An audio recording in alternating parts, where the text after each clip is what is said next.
What's going on YouTube? My name is Robert and this is Pop Bang Reviews, your one-stop shop for TV, movies, and video game reviews. And today we will be talking about the one, the only, tale as old as time, song as old as rhyme, Beauty and the Beast. This is the 2017 live-action remake of the 1991 original Beauty and the Beast cartoon from Disney. So, without further ado, let's jump into it. Alright, so we're going to talk about the plot right now. So the plot is pretty much the same as the original. One thing I did like was the very beginning. They were able to expand upon the prince and just how vain he was. And I thought that was really nice, showing the makeup that he was putting on. It really kind of came off as almost like a Hunger Games makeup, which I thought was really cool. It was very ostentatious, it was very blown out of proportion.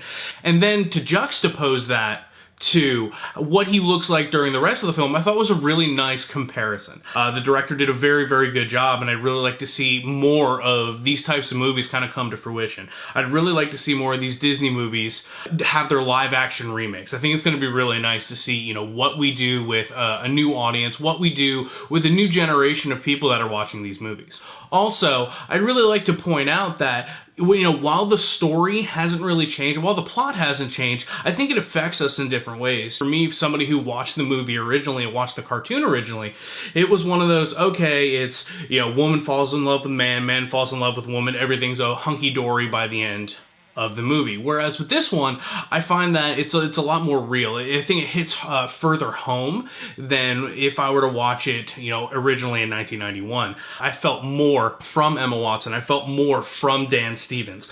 And I really think that this brought about the troubles that they had kind of getting together. And then right at the end, you see their love blossom. And not so much in terms of the Stockholm Syndrome that you got in the original one, but I get more of like a Florence Nightingale type deal in that she ends up healing him and then she falls in love because of that. And then they both kind of break down and break that barrier that they hold there. And I think that's the biggest thing in this story is breaking down those barriers between what we hold out to each other and what we hold inside. And I like how both of these characters were able to break that down in themselves and in each other. I think it worked really, really well, and I think that was brought to light within the movie very well. Alright, so let's go ahead and move on to the acting. The acting was one of those things that really polarized me. I liked the casting decisions. I really liked Emma Watson as Belle. I really liked Dan Stevens as the Beast / Prince Charming. I loved Gaston. I loved LeFou. But I felt like some of the acting, specifically with Emma Watson, was a little stilted. Especially during the singing portions. Being in musical theater, you're supposed to act while you're singing, and I really didn't feel like she was acting anything. I felt like she was just singing a song, and she just happened to be in costume. And I feel as though she could have put more emotion and more feelings and more character-driven actions with those singing choices. Otherwise, I think she was a great casting choice, but some of her dialogue just felt a little off. Now, let's go to Dan Stevens. Dan Stevens, I thought, did a great in the voice acting, and I thought his singing was very good as well. The CGI was a little off-putting sometimes for the Beast. However, on the whole, I think it was very good. They decided to make the smart choice of using it in dark as opposed to light, so we don't really see most of the CGI, and I thought that was a really, really good decision. Now, I really loved Gaston and LeFou. Gaston didn't really have that chiseled jaw that I expected from the original cartoon. However, I understand why they didn't do that. It's kind of hard to find people that look exactly like that, but I think he did a good job, and he showed the vanity, and he also showed the comedic side to it, whereas on the exact opposite, you have LeFou. I liked that they gave him a little sensitivity. He wasn't just this clownish buffoon that he was in the cartoon.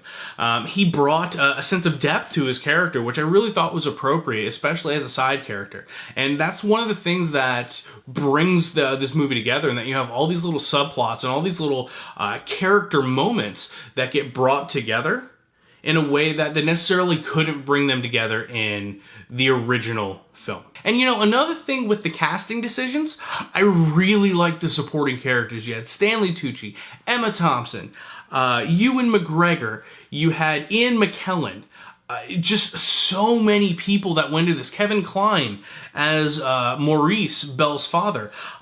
The casting of these supporting characters really gave it a larger-than-life feel, especially with the voice of Ian McKellen, which you can pick right out immediately as Cogsworth. I thought was genius. I thought it was a really, really good job. Now, when it comes to Ewan McGregor, I thought it was a very good job, and I really like him as an actor, but I thought his French accent waved in and out. Otherwise, I thought the rapport between Cogsworth and Lumiere, which are Ewan McGregor and Sir Ian McKellen, they worked very, very well together, and I thought the humor played off well, and they always had this sparring words, jibs, jabs, back and forth. I thought it worked out very, very well. Now, lastly, would I go to see this movie again? Would I recommend this movie to somebody? Yes and yes. It was great. Of course, it had a few flaws. Every movie does. But I think this is one of those movies that really brings out the emotion of what's happening. You have two people that star-crossed lovers, if you will. You have this Romeo and Juliet thing going on, but they both don't know it. And that's what I thought was the biggest triumph of this movie, is that both of them don't know it and they came together, which I thought was great. And I would definitely go see this again. Would I recommend this? Absolutely, I would recommend this. Everybody, please go see this movie. It is fantastic. Even if you don't like Disney movies, take your wife, take your daughter, take your mother. I don't care. Just go see the movie. It's absolutely great. Now, one last thing I want to talk about is I can't wait to see another one of these Disney movies come to light. You know, I believe they have Mulan coming out as a live action. They said they're not going to use the music, which I absolutely do not like. I think they used really good music in the original. It would benefit that movie if they used it again. As long as they can find an actress that can, you know, sing those parts, I don't see why they wouldn't do it, especially with so many people liking the original. So that brings me to the question of the day. What Disney movie would you like to see come out next? Me personally, I'm Aladdin. Do you think that's a good one? Do you think that's a bad one? Do you think somebody can pull the genie off? Let me know in the comment section below. Peace!